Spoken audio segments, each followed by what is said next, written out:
नमस्कार साथियों, स्वागत है आप सभी एस्पिरेंट्स का इस आइकॉनिक एस्पिरेंट्स पे। साथी कैसे हैं आप लोग? आशा करता हूँ कि सभी लोग अच्छे होंगे और अपने तैयारी को बहुत अच्छे ढंग से कर रहे होंगे।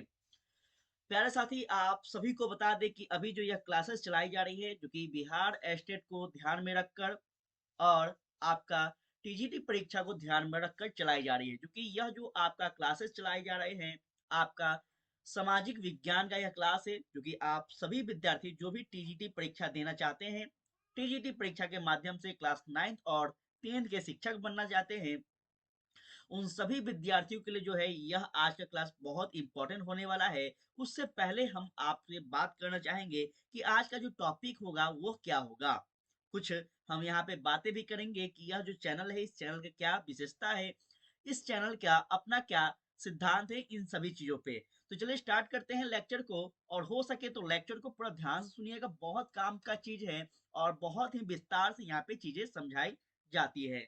सबसे पहले अगर हम बात करें साथियों, तो यहाँ पे आपको बता दें कि इस चैनल के बारे में कि आप जो भी अगर कोई नए विद्यार्थी इस चैनल को देख रहे हैं, तो उनको बता दें, अगर आपको शिक्षक बनने का सपना है, आपको शिक्षक बनकर अपने समाज में, अपने राज्य में, देश में कुछ परिवर्तन करने हैं, तो साथियों यहाँ पे शिक्षकों के लिए सारा का सारा कोर्सेज यहाँ पे अवेलेबल है और सब कुछ विस्तार से पढ़ाए जाते हैं। जिसमें अगर हम बात कर ले तो सबसे पहले आप देखेंगे कि टीजीटी हो गया, पीजीटी हो गया, एलटी ग्रेड हो गए, या फिर हम कह ले आपका असिस्टेंट प्रोफेसर हो गए, डी ट्रिपल एस बी के वी एस, इन सभी बड़े बड़े एग्जामों के जो है यहाँ पे विस्तार से अध्ययन करवाए जाते हैं। साथ में आपको जो कि एनटीए यूजीसी नेट जीआरएफ का बहुत विस्तार से अध्ययन करवाए जाते हैं, जिसमें आपको हिस्ट्री विषय मिलेगा, पॉलिटिकल साइंस और आपको हिंदी साहित्य के, इन तीनों चीजों का जो है आपको विस्तार से यहाँ पे अध्ययन करवाए जाते हैं। साथ में जिस राज्य से आप स्टेट क्वालिफाई करना चाहते हैं, चाहे आप बिहार से हो, यूपी से हो, झारखंड से हो, उन सभी राज्यों के स्टेट एग्जाम को भी यहाँ पे बारीकी से पढ़ाए जाते हैं, पूरा विस्तार से सिलेबस करवाए जाते हैं। क्लियर है? तो इन सभी एग्जाम में से कोई भी अगर एग्जाम आप देना चाह रहे हो या फिर आप तैयारी कर रहे हैं, तो साथियों यह चैनल आपके लिए बिल्कुल सही है।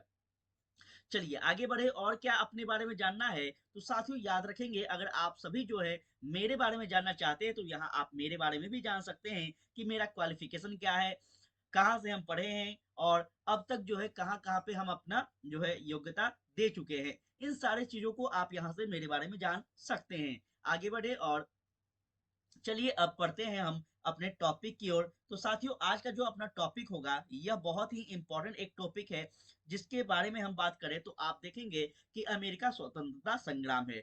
जी हाँ साथियों, आपको बता दें कि अभी जो हम क्लास करवा रहे हैं वह आपको बिहार स्टेट और टीजीटी परीक्षा के लेवल की तैयारी करवा रहे हैं। चाहे टीजीटी परीक्षा अब बिहार में दे रहे हो या फिर किसी राज्य के एग्जाम को दे रहे हो, तो टीजीटी परीक्षा में जो कि आप सभी को पता है कि 9th और 10th होते हैं। क्लियर है? और इस 9th 10th के अगर हम सिलेबस की बात करें तो आप सभी को पता है, क्लास 9th में जो कि वर्ल्ड हिस्ट्री हमें पढ़ना होता है और क्लास 10th में जो है हमें भारतीय इतिहास को अध्ययन करना होता है। क्लियर है? तो अभी जो हम कर रहे हैं यह आपको क्लास 9th का अध्ययन कर रहे हैं, और इसमें आज का जो सेशन है यह आपको लेक्चर नंबर 3rd मिलने वाला है, जो कि अमेरिका स्वतंत्रता संग्राम से जाने जाते हैं। क्लास 9th का चैप्टर नंबर 2 है। क्लियर है ना? यह सभी विद्यार्थियों के लिए है जो स्टेट क्वालिफाई करना चाहते हैं, जिनका सामाजिक अध्ययन जो है उनका विषय है, या फिर सामाजिक अध्ययन के जो छात्र जो कि क्लास 9th और 10th के शिक्षक बनना चाहते हैं। ठीक है, उन सभी के लिए यह है और पूरा विस्तार से आपको सिलेबस के आधार पे ही पढ़ाए जाते हैं। ठीक है, हो सके तो आप लोग सिलेबस अपने पास जरूर रखिएगा। चलिए अब समझेंगे हम कि अमेरिका स्वतंत्रता संग्राम क्या है, कैसे यहाँ पे स्वतंत्रता हुआ था, या फिर देख लीजिए एक बात और याद रखना है कि अमेरिकी स्वतंत्रता संग्राम कहें या फिर हम कह ले अमेरिकी में क्रांति, अमेरिका में क्रांति, तो एक ही बात है, एक ही चैप्टर है, टेंशन नहीं लेना है। ठीक है, हम क्या कर रहे हैं तो आपको स्टेट बोर्ड जो कि बिहार स्टेट का जो आपका बुक है उसको भी और एनसीईआरटी दोनों को मिलाकर पढ़ा रहे हैं। ठीक है ना? तो याद रखेंगे एनसीईआरटी की अगर हम बात कर ले तो वहां पे आपको अमेरिकी क्रांति देखने को मिलेगा। ठीक है, वहीं हम बिहार स्टेट बोर्ड की बात करें तो यहाँ पे हमें अमेरिकी स्वतंत्रता संग्राम के नाम से चैप्टर दिखते हैं, तो कंफ्यूज नहीं होंगे, एक ही बात है। अब थोड़ा सा हम यहाँ पे बात करना चाहेंगे, क्योंकि कल जो हम आपको पढ़ाए थे, कल के जो टॉपिक था अपना वो था भौगोलिक खोज। क्लियर है? तो भौगोलिक खोज को आप लोग जरूर सुन लीजिएगा, देख लीजिएगा उस लेक्चर को, तभी आज का सेशन समझ में आएगा। विस्तार से सारा का सारा चीज हम आपको बताए हैं कि साथियों जब 11वीं 12वीं शताब्दी में यूरोप का हम घटना को बताएंगे। थोड़ा सा यहाँ पे हम पिछले वाले क्लास को रिकॉल करेंगे, उसके बाद आगे बढ़ेंगे, क्योंकि बहुत सारे स्टूडेंट जो है कल के सेशन को नहीं देखे थे। तो साथियों याद रखेंगे 11वीं 12वीं शताब्दी में क्या होता है, तो यूरोप में बहुत ज्यादा घटनाएं होती है। ठीक है, इस घटनाओं की अगर हम चर्चा करना चाहें तो आप सबसे पहला देखेंगे पुनर्जागरण काल को, उसके बाद हम औद्योगिक क्रांति को देखते हैं, फिर हम धार्मिक आंदोलन को देखते हैं, और ऐसे बहुत सारे जो है घटना आपको यूरोप में घटित हो रहे हैं। क्लियर है ना? तो इन सभी घटनाओं से कहीं ना कहीं क्या हुआ था, तो यूरोप के वासी जो थे, अलग अलग वहां पे जितने भी देश थे, जैसे हम पुर्तगाल की बात कर ले, हम स्पेन की बात कर ले, हम ब्रिटेन की बात कर ले, हम फ्रांस की बात कर ले, जितने भी देश थे ना, ये सभी देश जो थे दूसरे दूसरे देशों में जाकर वहां पे बसने लगे थे। और इसी क्रम में हम क्या पढ़ते हैं, भौगोलिक खोज को पढ़ते हैं। क्लियर है? अब इससे थोड़ा सा एक स्टेप जब हम आगे बढ़ेंगे तो आप देखेंगे कि जो यूरोप वासी जो हैं, ये कहीं ना कहीं दूसरे राज्य में, दूसरे क्षेत्र में जाकर बस गए हैं व्यापार के नाम पर। और कुछ वर्षों के बाद यहाँ पे कहीं ना कहीं प्रशासनिक रूप से यहाँ पे कार्य करने लगते हैं।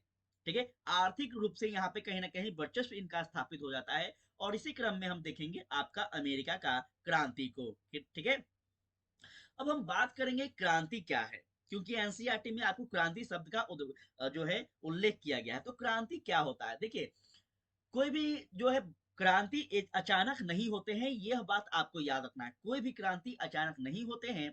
वह क्रांति जो है वर्षों से चली आ रही घटनाओं का, वर्षों से चले आ रहे जो रीति रिवाज होते हैं उसका एक कहीं ना कहीं जो है तात्कालिक कारण होता है, उसी को हम क्रांति का नाम देते हैं। जैसे हम भारत के इतिहास को पढ़ते हैं तो हम पढ़ते हैं 1857 का क्रांति। क्लियर है ना?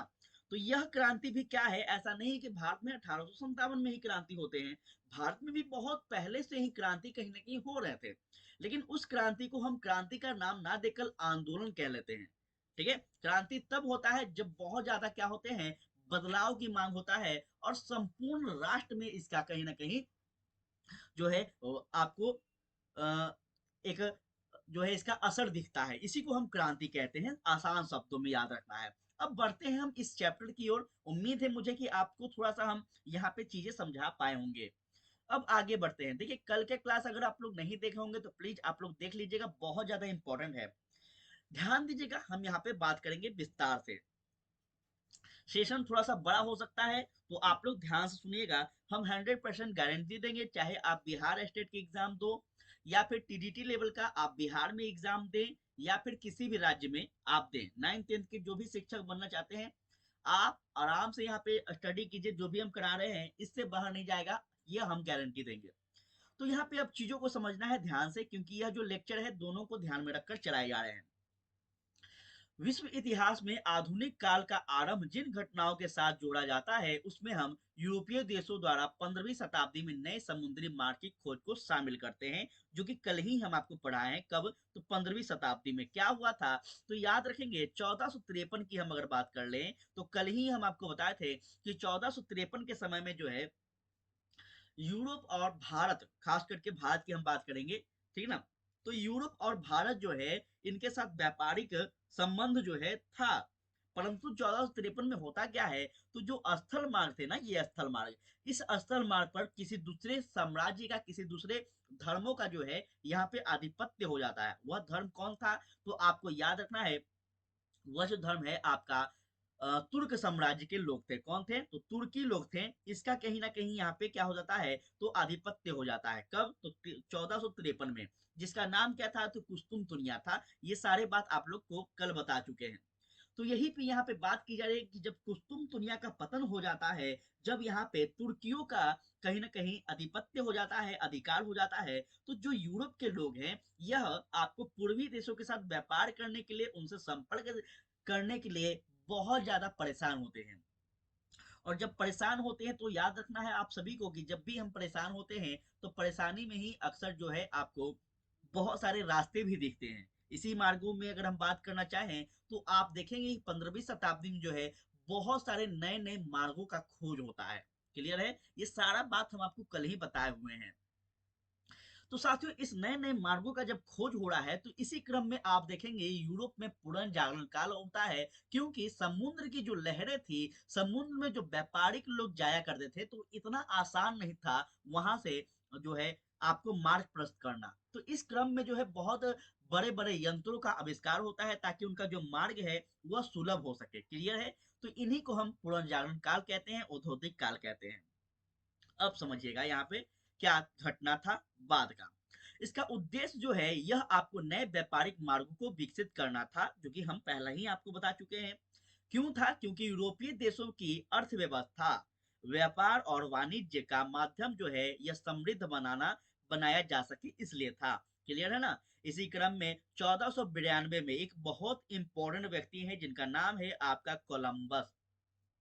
कल हम आपको बताए थे कि बहुत सारे जो नाविक है, बहुत सारे जो आपका यात्री है, वो अलग अलग देशों में पहुंच जाते हैं। जब भौगोलिक खोज में वह निकल रहे हैं तो वह भारत के की ओर बढ़ रहे हैं, परंतु वो भारत की ओर ना बढ़कर वो दूसरे दूसरे क्षेत्रों में चले जाते थे, जिसमें हम आपको बताए थे कोलंबस के बारे में, हम आपको बताए थे मार्को पोलो के बारे में, हम आपको बताए थे कि वार्थोलोमिडियास के बारे में। ऐसे बहुत सारे नाविक हैं। हम आपको बताए थे वास्को डिगामा के बारे में। तो ये बहुत सारे ऐसे नाविक थे जो कि भारत के साथ व्यापारिक मार्ग को खोजने तो निकले थे, परंतु ये जो थे अलग अलग देशों की खोज कर देते थे। क्लियर है ना? तो इसी में एक व्यक्ति है जिनका नाम है आपका कोलंबस। कोलंबस जो है यह आपको याद रखना है 1492 ईस्वी में कहा निकलते हैं, तो यूरोप से यह निकलते हैं। कब?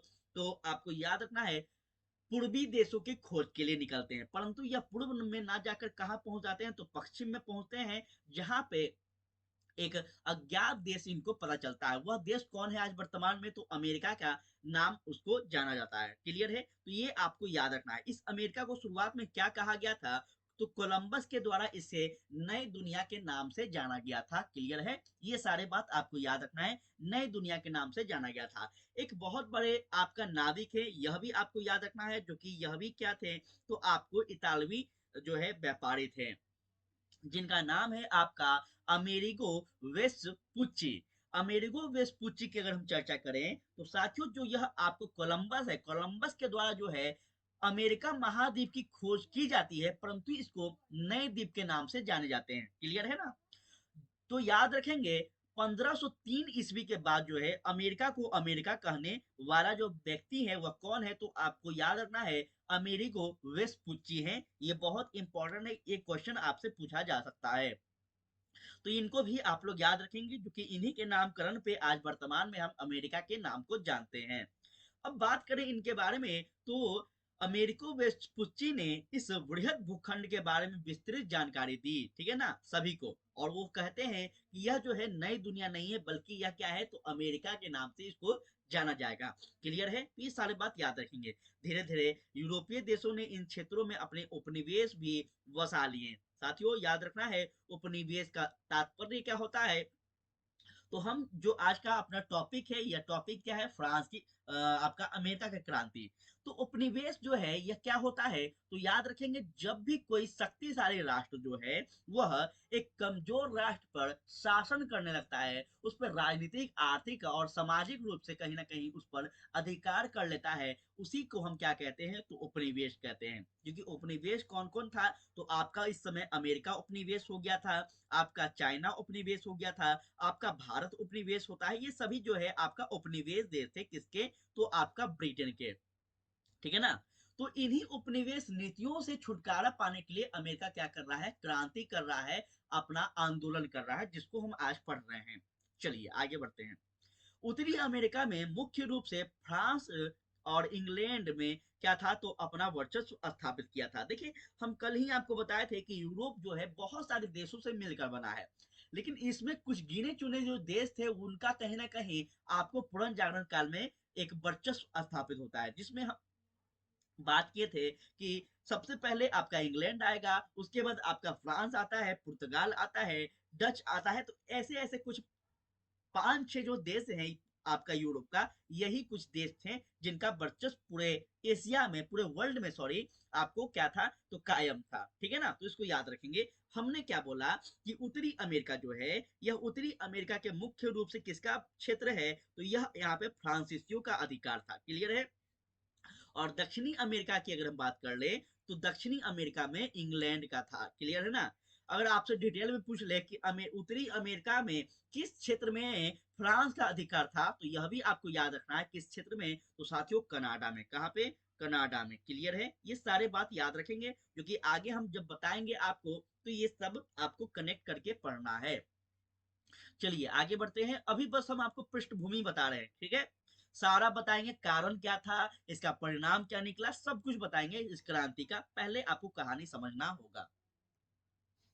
लगभग उसी समय यूरोप जो है, यूरोप में क्या होता है तो नए राजनीतिक विचारों का प्रतिपादन हो रहा था। और जो है व्यक्तियों के द्वारा क्या है तो स्वतंत्रता बहुत इंपॉर्टेंट है, निरंकुश सत्ता का विरोध, समानता, बंधुत्व जैसे विचारों का भी क्या होता है तो उद्भव होता है। देखिए कहानी क्या था, तो देखिए जब इंग्लैंड के लोग, जब ब्रिटिश लोग जो थे अमेरिका पे क्या कर लिए थे, उपनिवेश बना लिए थे, यहाँ पे ये लोग व्यापार करते थे, यहाँ पे जो है लोगों को दास प्रथा यहाँ पे प्रचलित कर दिए थे, यहाँ पे बहुत सारे टैक्सें लगाई गई थी। इन सभी कारणों को हम यहाँ पर पढ़ने वाले हैं, पहले आप लोग थोड़ा सा समझ लीजिएगा। तो साथियों जब ये कारणे उत्पन्न होने लगे, तो यहाँ अमेरिका के जो मूल निवासी थे ये भी धीरे धीरे बुद्धिजीवी होने लगे, ये भी लोग पढ़े लिखे लोग होने लगे। और इस कारण से इनके मन में एक उत्पत्ति होती है जिसकी बात आता है स्वतंत्रता की भावना की। ठीक है, ये लोग समझने लगते हैं कि जो इंग्लैंड वाले लोग हैं या फिर हम कह लें फ्रांसीसी लोग हैं, यह निरंकुश है और यह निरंकुश सत्ता कायम करना चाहते हैं, यह हमारा क्या कर रहे हैं, शोषण कर रहे हैं। इन सभी चीजों का जो है अमेरिका जो कि मूल निवासी वहां के थे, यह लोग विरोध करने लगते हैं और समानता, बंधुत्व की बात करने लगते हैं। तो ये सभी बात हमें याद रखना है।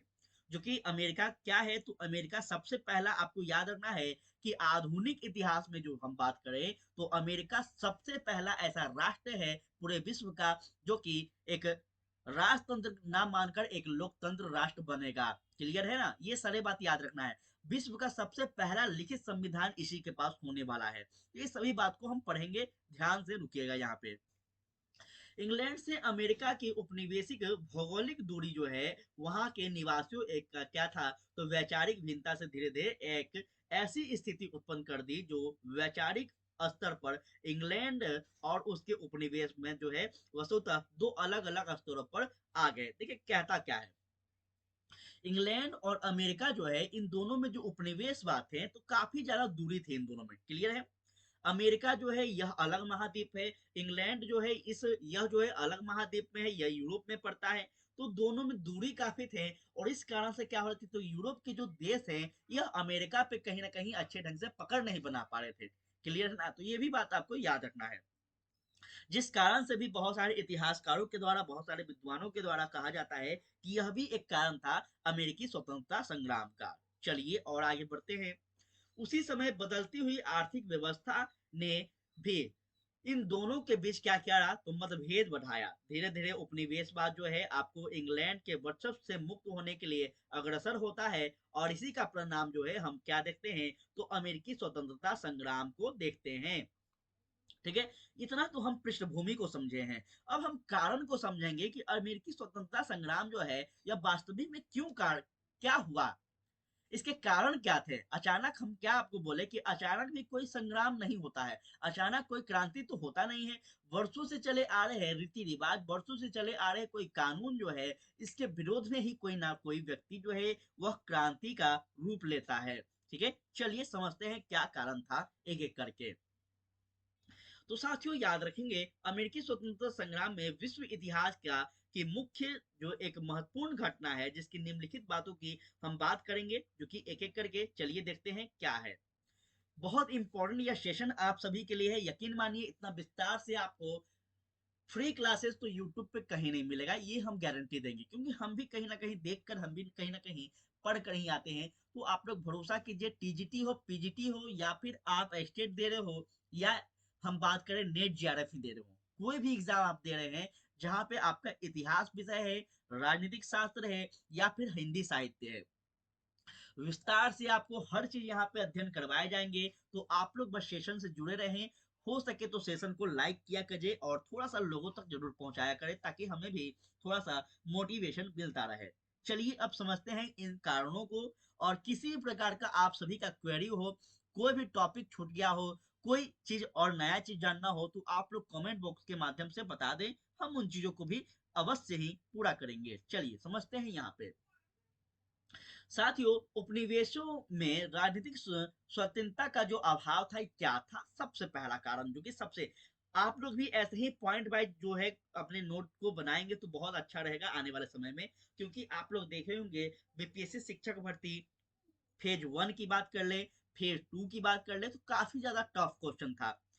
तो यही अगर हम बात करें बीपीएससी कॉमन एग्जाम की, तो उसमें भी आप देखेंगे कि आने वाले समय में जो बीपीएससी है वो टफ पे टफ क्वेश्चन पूछते जा रहे हैं। तो ऐसे ही आपको शिक्षक भर्ती में भी कहीं ना कहीं टफ पे टफ क्वेश्चन आने वाले समय में देखने को मिलेंगे।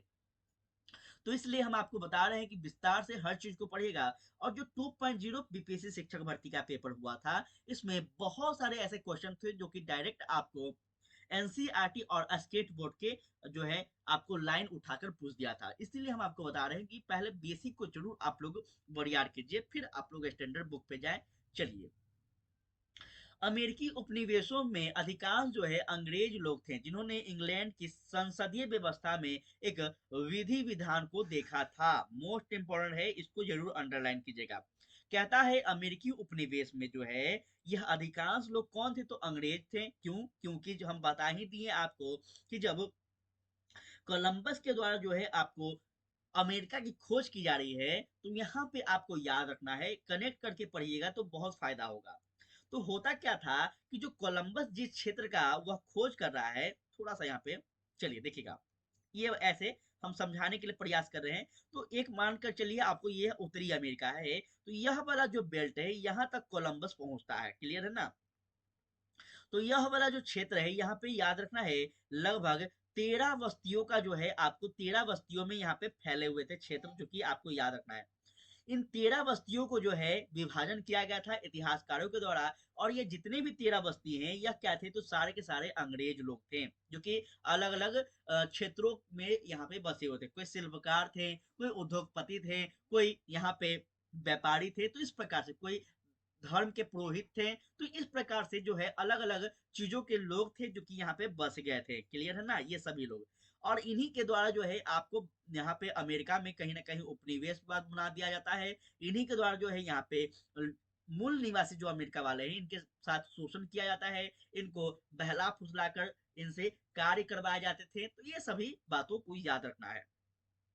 वहीं अगर हम आगे बढ़े तो याद रखना है, वे अपने उपनिवेश में भी उसी तरह के प्रजातांत्रिक व्यवस्था चाहते थे, जबकि ब्रिटिश शासन जो है इसके खिलाफ थे। अब हम बात क्या किए हैं कि देखिए, जब यहाँ के जो मूल निवासी हो गए, देखिए जब वो इंग्लैंड से निकल कर कहाँ पहुंच रहे हैं, तो यहाँ अमेरिका पहुंच रहे हैं, तो यहीं पे वो लोग बस जा रहे हैं। क्लियर है ना?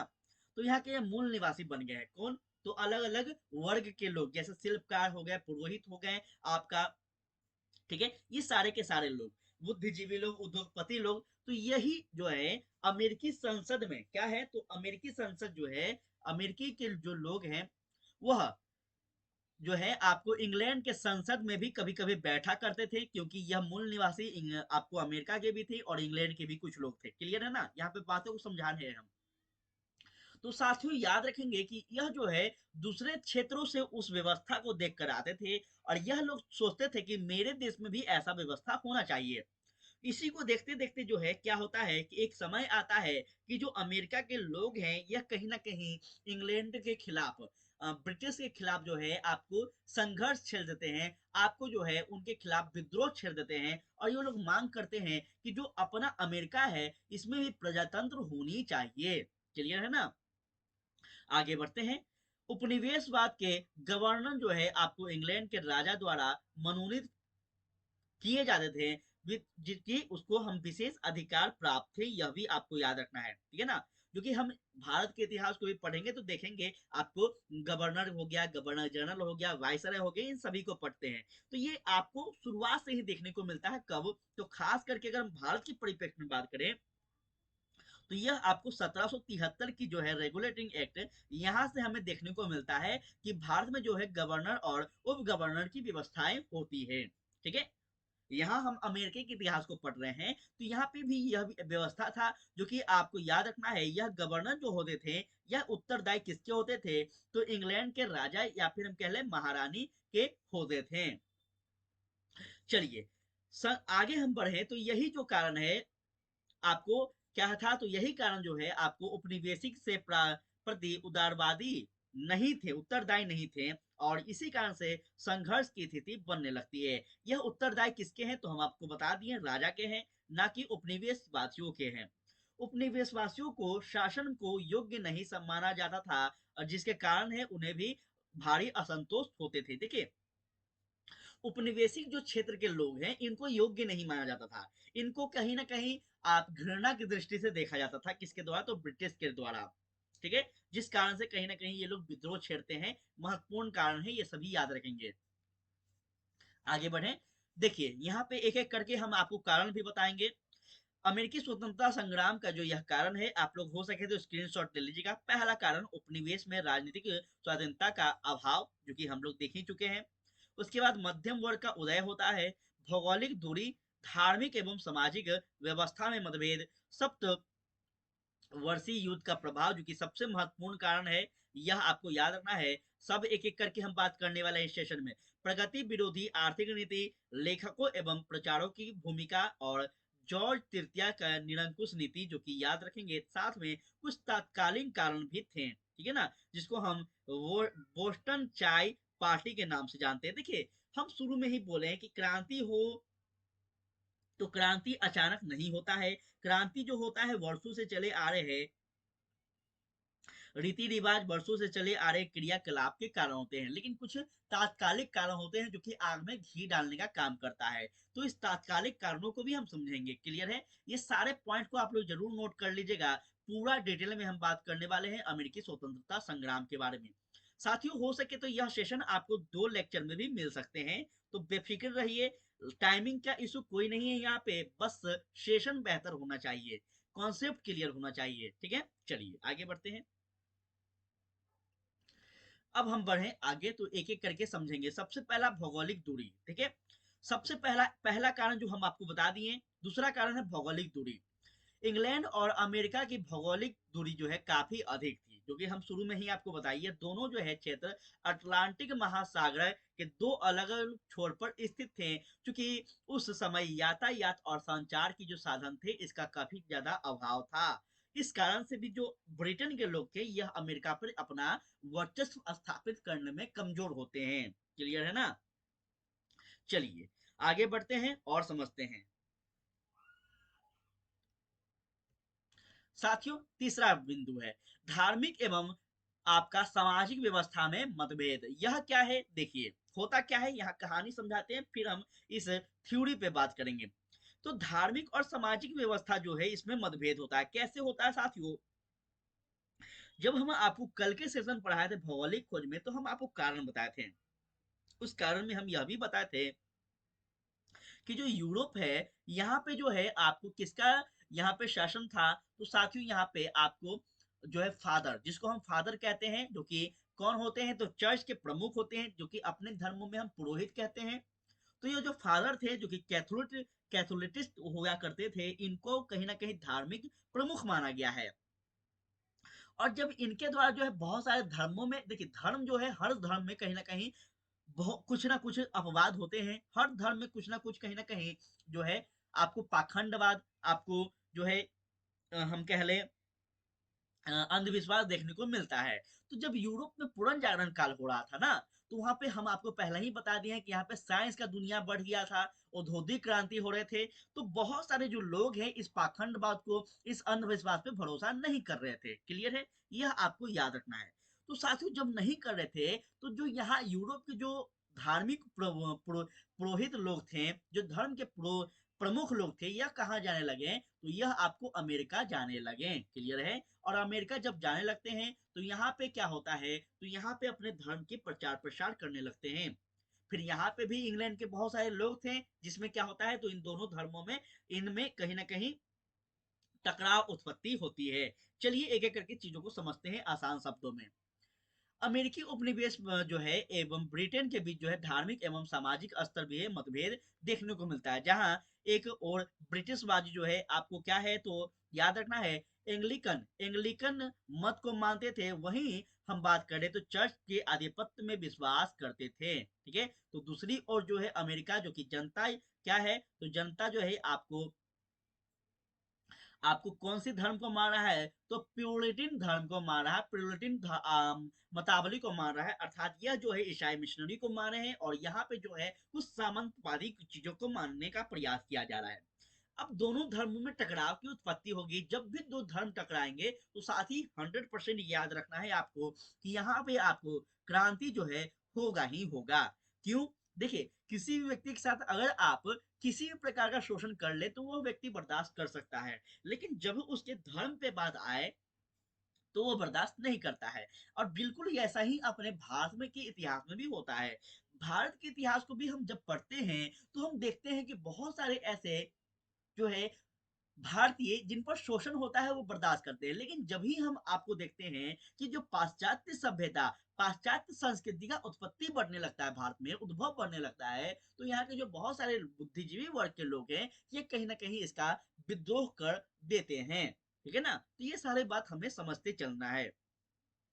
धार्मिक उत्पीड़न से तबाह होकर प्रोटेस्ट एवं यू आपको क्या होने लगा तो प्यूरिटिन ने इंग्लैंड छोड़कर अमेरिका में शरण ले लिया। मोस्ट इंपॉर्टेंट बातें हैं। ठीक है, यह वाला आप लोग जरूर याद रखेंगे। और क्या अभी थोड़ा देर पहले हम यहाँ पे आपको यह बात नहीं बताए थे? बिल्कुल बताए थे कि जब यूरोप में ऐसे औद्योगिकरण हो रहा है, पुनर्जागरण काल हो रहा है, तो यह जो आपको प्रोटेस्टो लोग हैं, जो आपको धार्मिक प्रमुख लोग हैं, जो आपका कह ले हम जो चर्च के प्रमुख लोग हैं, तो इनका बात को कोई नहीं मान रहा है, जिस कारण से यह लोग कहाँ चले गए तो अमेरिका जाने लगे। ठीक है, अमेरिका में जाकर शरण ले रहे हैं। उन्होंने आरंभ में ही आपको क्या करते हैं तो जुफारूपन एवं स्वतंत्रता की भावना विद्यमान थे, जो कि सैनिक क्षमता का प्रदर्शन भी वे कई बार कर चुके हैं। यही कारण है कि अमेरिका वासी जो है अपने मातृ देश के साथ संबंध नहीं रखना चाहते थे। चलिए यहाँ पे समझेंगे, बहुत इंपॉर्टेंट बातें हैं जो कि आप लोग इसको जरूर अंडरलाइन करके रखेगा। स्क्रीनशॉट हो सके तो आप लोग जरूर लेंगे, नहीं तो आप लोग टेलीग्राम या फिर आपको व्हाट्सएप ग्रुप का जो लिंक है दिया गया है चैनल के डिस्क्रिप्शन में, आप लोग जरूर उसको फॉलो कर लीजिए। हर चीज आपको बिना निःशुल्क मिलेगा, टेंशन नहीं लेना है। चलिए, ब्रिटिश समाज जो है यह समाजवादी एवं कुलीन व्यवस्था पर आधारित थी, जबकि अमेरिका जो समाज है यह क्या था तो आपका समता मूलक एवं प्रजातांत्रिक व्यवस्था पर आधारित थी। दोनों को डिफरेंस को आप लोग जरूर याद रखेंगे। हो सकता है क्वेश्चन यहीं से आपसे पूछ ले, क्वेश्चन यहीं से पूछ ले कि ब्रिटिश की जो सामाजिक व्यवस्था थी कैसी थी और अमेरिका की सामाजिक व्यवस्था कैसी थी। ठीक है, तो आपको बताना है। इस प्रकार अगर हम बात कर ले तो अमेरिका में धार्मिक एवं सामाजिक जो है समानता जो है विद्यमान थी। लेकिन हम बात करें अगर स्वतंत्रता के संग्राम में, तो स्वतंत्रता संग्राम के लिए एक मजबूत क्या है तो यहाँ पे आधार देखने को मिलता है। क्यों? क्योंकि यहाँ के जो लोग थे ये कहीं ना कहीं धार्मिक एवं सामाजिक समानता में विद्यमान थे, एक थे। वहीं हम अगर बात कर ले आपका इंग्लैंड की, तो यहाँ पे जो लोग हैं यह अधिक से अधिक धन बटोरने के लालसा में लगे हुए थे। यहाँ पे एकता की जो नाम की भावना है यह थोड़ा सा हमें कम देखने को मिलती है। और यह भी एक महत्वपूर्ण कारण है क्या तो अमेरिका का विजय का और इंग्लैंड का पराजय का। चलिए आगे बढ़े।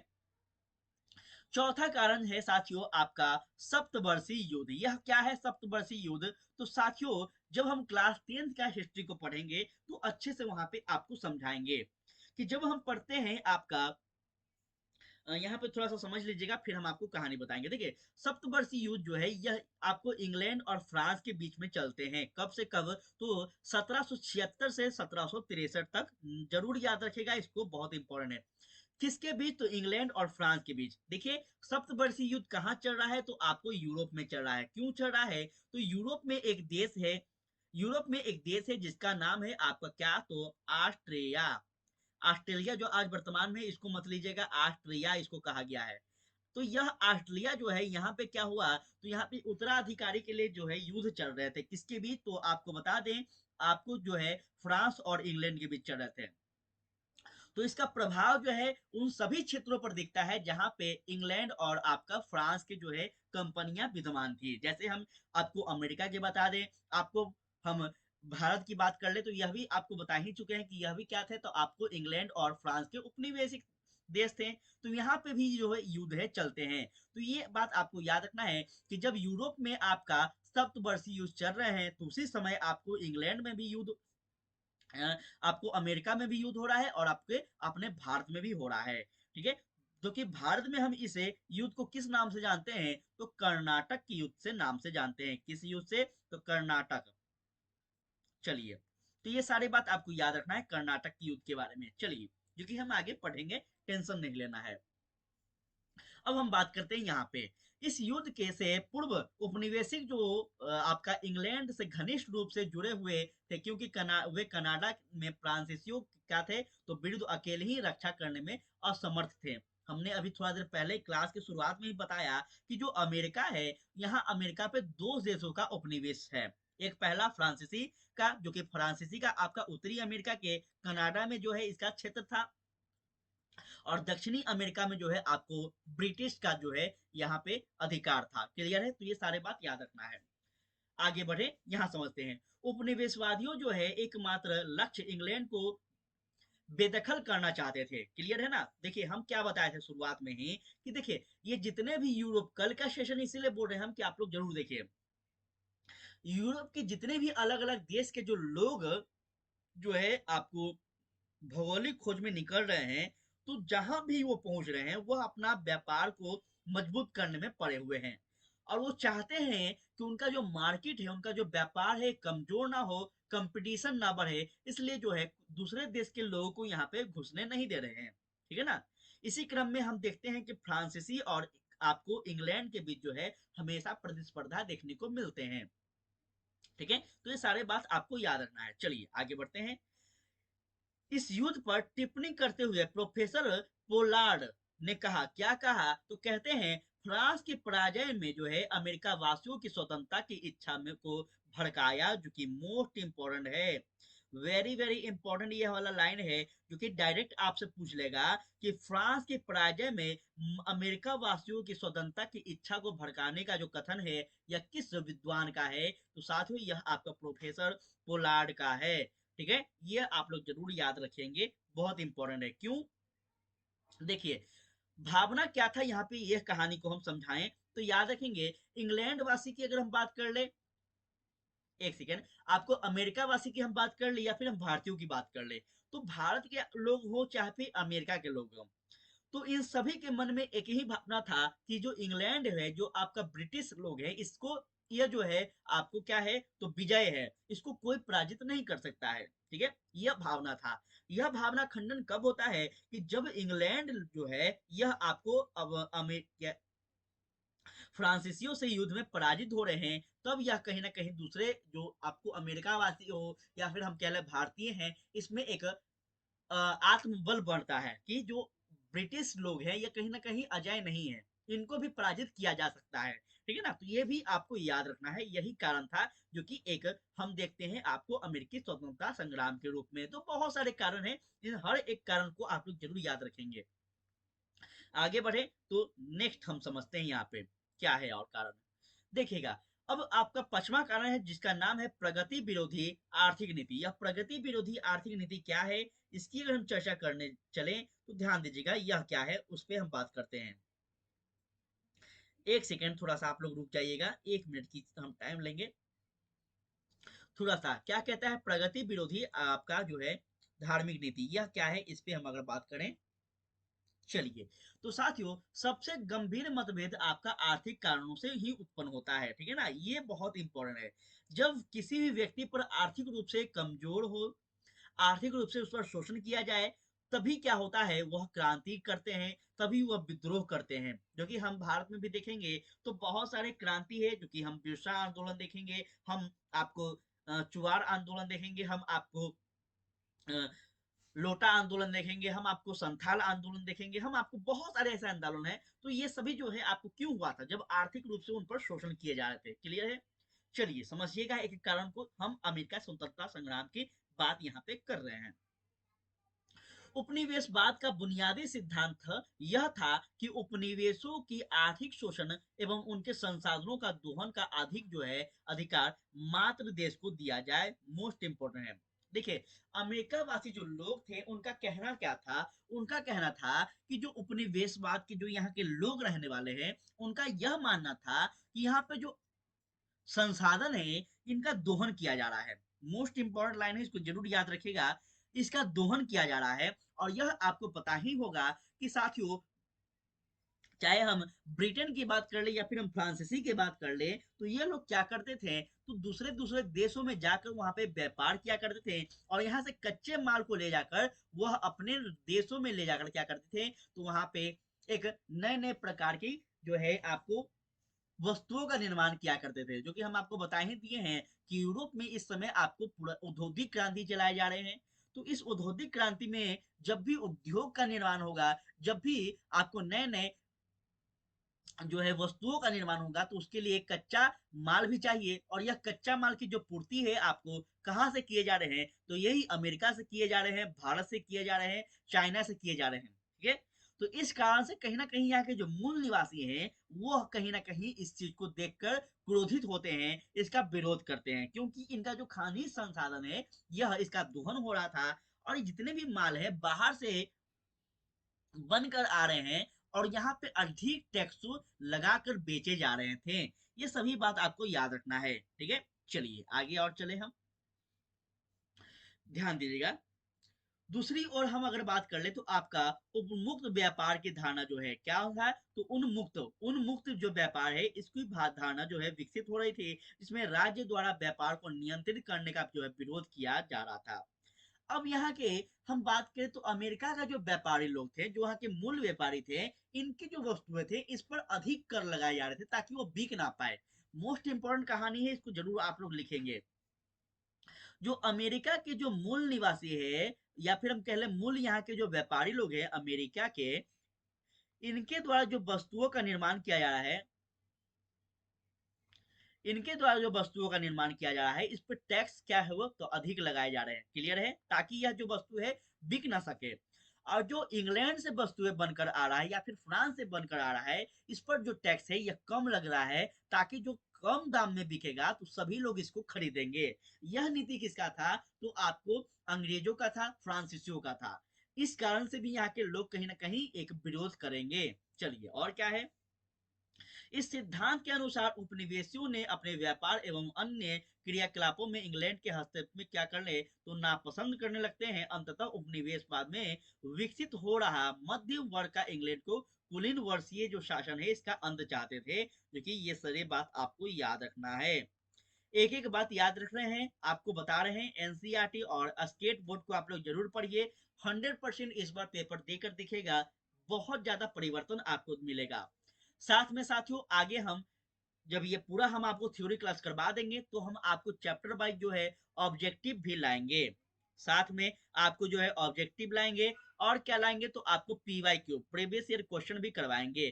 तो हर चीज आपको इस चैनल पर मिलेगा, टेंशन दम नहीं लेना है। अब आप बेफिक्र होकर किसी प्रकार से कहीं भी आपको जो है बैचेस वगैरह नहीं लेना है। बस विस्तार से इस चैनल के साथ अपना टारगेट फोकस गोल कीजिए। मार्च अपना टारगेट है एस्टेट एग्जाम और अगस्त अपना टारगेट है शिक्षक भर्ती जो है 3.0 का। ठीक है, तो सब कुछ करेंगे। साथ में अब दूसरे राज्य के भी अगर आप टीजीटी परीक्षा देना चाहते हैं तो आपको यहीं से क्वेश्चन टकराएंगे, जो कि सभी के लिए है। साथियों आगे बढ़ते हैं और यहीं तक जो है अपने वाणी को आज विराम करेंगे, क्योंकि जो है क्लास जो है काफी बड़ा हो जाता है तो आप लोग फिर देखने में असमर्थ हो जाते हैं, फिर आप लोग देखते नहीं हैं। ठीक है, कहानी कैसा लग रहा है आप लोग जरूर बताएंगे, तो आगे हम और भी इस चीज को विस्तार से समझेंगे। देखिए पूरा हम कल बात करेंगे, बहुत कुछ अपने को जानना है अमेरिकी स्वतंत्रता संग्राम के बारे में। ठीक है, तो कल के सेशन में हम और बहुत अच्छे ढंग से बात करेंगे कि क्या है यह कहानी का आगे का जो रूप है यह क्या है इन चीजों पे। ठीक है ना, इन चीजों पे हम कल के सेशन में बात करेंगे। थोड़ा सा यहाँ पे आप लोग से एक रिक्वेस्ट करना चाहेंगे। वह रिक्वेस्ट क्या है, तो वह रिक्वेस्ट होगा कि आप लोग फीडबैक जरूर दिया करें कि आप लोग को जो सेशन है कैसा लग रहा है, इस सेशन में और क्या आप लोग को चाहिए। ठीक है, इस सेशन में हम और क्या आपके लिए बेहतर कर सकते हैं, इन सभी चीजों को जरूर आप लोग जो है फीडबैक अपना दिया कीजिए। साथ में आप सभी विद्यार्थियों को बता दें कि आप अगर हमसे कनेक्टेड रहना चाहते हैं तो अदर सोशल मीडिया पे भी आप हमें फॉलो कर सकते हैं, जहां पे आपको लेटेस्ट अपडेट, एग्जाम के नोटिफिकेशन या फिर स्टडी मटेरियल और क्लासेस के अपडेट जो है इससे अवगत करवाए जाएंगे। साथियों, आप हमारा टेलीग्राम को ज्वाइन कर सकते हैं, आप हमें फेसबुक पे फॉलो कर सकते हैं, साथ ही साथ आप हमें इंस्टाग्राम पे भी फॉलो कर सकते हैं, जहां पे आपको समय समय पर हर चीज, हर कुछ बारीकी से बताया जाएगा। तो आज की क्लास को हम यहीं पे समाप्त करेंगे साथियों। क्लास कैसा रहा आप लोग जरूर बताइएगा, क्योंकि आपका फीडबैक, आपका जो रिस्पॉन्स है हमारे लिए अति महत्वपूर्ण होते हैं। ठीक है ना? तो आप लोग जरूर बताएंगे कि क्लास कैसा रहा और इसमें क्या परिवर्तन चाहिए आप सबको, क्या ऐसे ही क्लासेस आपको करवाया जाए या फिर नहीं, ऑब्जेक्टिव लाया जाए, को जो कुछ भी आपका मत हो आप लोग प्लीज दीजिएगा। साथ में चैनल पे नए आए हैं तो प्लीज चैनल को सब्सक्राइब कर देंगे, पुराने स्टूडेंट हैं तो प्लीज इसको शेयर करते चलिएगा अगर अच्छा लगे तो, और लोगों तो जरूर पहुंचाएगा साथ ही, क्योंकि आपका जो सपोर्ट हमारे लिए बहुत इंपॉर्टेंट होगा। तो आज के लिए इतना ही। जय हिंद, जय भारत।